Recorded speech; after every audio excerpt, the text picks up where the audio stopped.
guys, pag-usapan lang natin ang breaking news. May pasabog. Exclusive nga naman kasi guys pinag-uusapan ngayon ang mga bali-balita at Catherine Bernardo sa regalo ng mga solid fans ni Daniel Padilla. Iyan. Siyempre guys, dapat ganyan ang ginagawa nila. Yung niririgaluan si Catherine Bernardo, hindi lang naman guys si Daniel Padilla. At siyempre guys, dahil sa regalo nila kay Catherine Bernardo, kilig na kilig si Catherine Bernardo. Dahil may sunflower nga naman kasi guys ang ibinigay nila kay Catherine Bernardo. At lalong-lalo na kasi guys, no? Ang sinusuot umano na ice glasses ni Catherine Bernardo ay couple na ice glasses ng Katniel. Kaya nga naman kasi guys, no, spotted na meron na rin nararamdaman ang mga solid fans ni Daniel Padilla. Papaano nga naman kasi guys, noong April 4, ganito ang nangyari.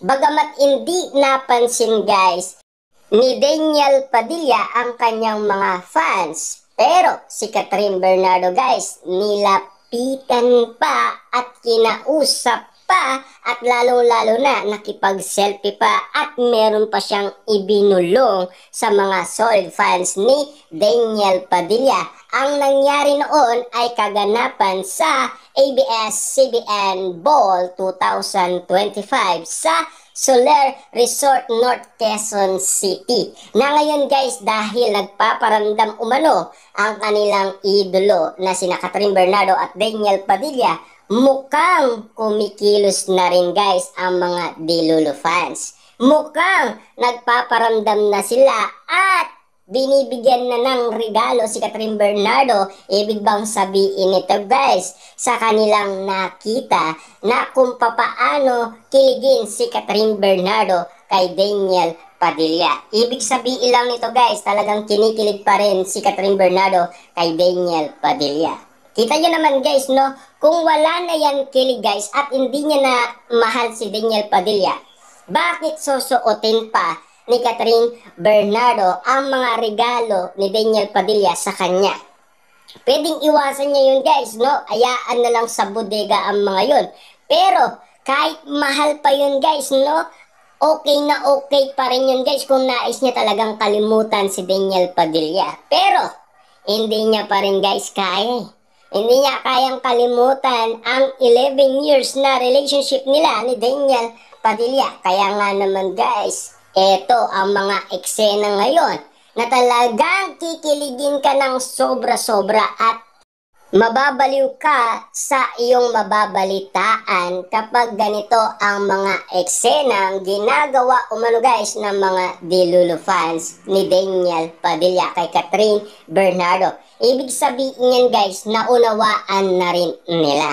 Kasi noon guys, no, nagbabardagulan sila. Noong kaarawan ni Catherine Bernardo at Daniel Padilla. Papaano nga naman kasi guys, ang regalo noon ng fans ni Catherine Bernardo, orchid. Samantalang kasi guys, ang fans ni Daniel Padilla, April 1 hanggang April 26, may pasabog sila. Diba? Na hindi kayang gawin ng mga solid fans ni Catherine Bernardo. Yan kasi guys ang mga ginagawa umano ng mga fanay ni Catherine Bernardo at Daniel Padilla na dapat guys maunawaan din ninyo. Kaya nga naman guys, sila ay nagtataka at nagugulat din sa mga bali-balitang ginagawa ni Catherine Bernardo at Daniel Padilla. Kasi kung makikita ninyo guys ang mga eksenang nangyayari ngayon, talagang magugulat ka at magtataka ka. At lalo-lalo na kung isa kang solid fans ni Daniel Padilla, hindi mo mamalayan guys na si Catherine Bernardo ay sinusuot na ang mga regalo ni Daniel Padilla na ibinigay kay Catherine Bernardo. Kaya nga naman guys, lahat ng mga exclusive ngayon na pinag-uusapan ay meron ng pagkakaiba. Siyempre guys, alam naman natin na kung sakasakali man na meron mapansin ang bali-balita at mga netizens at mga sausawerang kapitbahay aanapin at aanapin na nila guys ang mga resibo at ebidensya. Magpapatunay na meron na talagang kakaiba. Kita nyo naman guys, no? Ang throwback ng Katniel, yun din guys ang ginagawa nila. Kasi alam naman natin guys, kinikilig sila eh.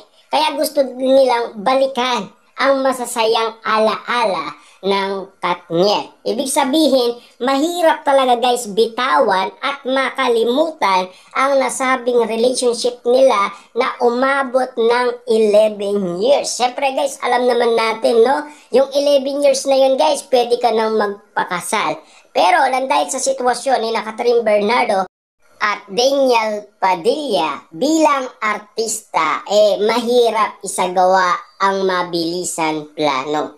Lalong-lalo na kasi guys, kung si Catherine Bernardo ay marami pa yan guys inaayos at gustong gawin. At hindi pa siya andang pumasok umano sa eksenang kasalan. Siyempre guys, kung mapapansin ninyo, lahat ng mga nangyari noong sila pa ni Daniel Padilla at Catherine Bernardo, puro katatawanan. At lalong-lalo na guys, naiinis pa si Daniel Padilla kay Catherine Bernardo.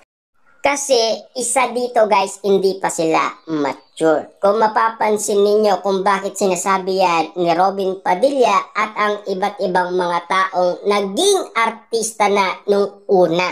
Na alam naman natin guys, alam nila na hindi pa matured sina Catherine Bernardo at Daniel Padilla sa kanilang pagmamahalan kahit umabot man sila ng 11 years. Sa edad nila ngayon guys, dahil sa iwalayan nangyari, naunawaan nila kung ano ang damdamin ng mga tao or mga netizens at lalo-lalo na guys ang kanilang mga solid fans kung ano ang dinaramdam nila. Kita nyo naman guys, no, nung pumutok ang iwalayan, lahat ng mga masasakit na ginagawa ni Daniel Padilla, inilabas ng lahat ng tao. At karagdagan na lang yan guys, yung mga na-link umano kay Daniel Padilla. Kaya nalaman yan guys ni Daniel Padilla, kaya binago ni Daniel Padilla ang kanyang ugali. Kaya kapansin-pansin guys, marami ang pagbabagong nangyari sa buhay ni Daniel Padilla. At lalo-lalo na guys, ganun din si Catherine Bernardo.